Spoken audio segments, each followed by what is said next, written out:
महाराष्ट्र में इंडिया गठबंधन में शामिल घटक दलों के बीच सीट बंटवारे पर रार ठनी जा रही है। शिवसेना ने हाल ही में कुल 23 सीटों पर दावा ठोका था और कहा था कि कांग्रेस को महाराष्ट्र में जीरो से शुरुआत करनी होगी।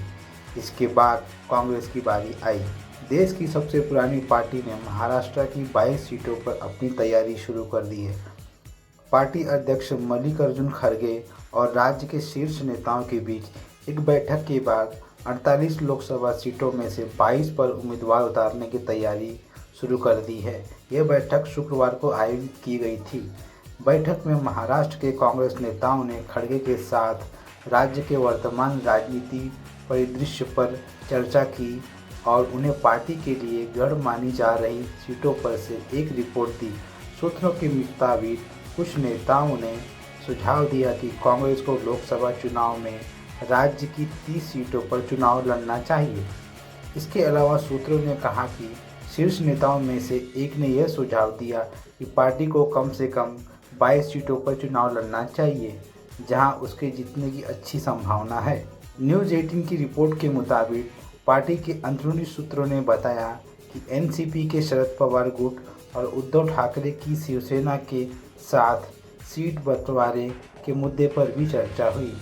कहा जाता है कि कांग्रेस नेताओं ने खड़गे को बताया कि एनसीपी में अजित पवार की विद्रोह और एकनाथ शिंदे के कारण शिवसेना में हुए विभाजन के बाद किसी भी सहयोगी दल के पास अपना पारंपरिक चुनाव चिन्ह पर नियंत्रण नहीं है।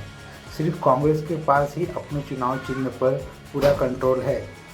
सूत्रों का कहना है कि खड़गे और राज्य के नेता प्रत्येक निर्वाचन क्षेत्र की स्थिति के आधार पर सहयोगियों के साथ कुछ सीटों का आदान प्रदान की संभावना पर विचार कर रहे हैं। बताया जाता है कि नेताओं ने शिवसेना यूबीटी नेता संजय राउत द्वारा सार्वजनिक रूप से एक घोषणा करने पर भी नाराजगी व्यक्त की है कि उनकी पार्टी लोकसभा चुनाव सीट बंटवारे में 23 सीटें चाहती है।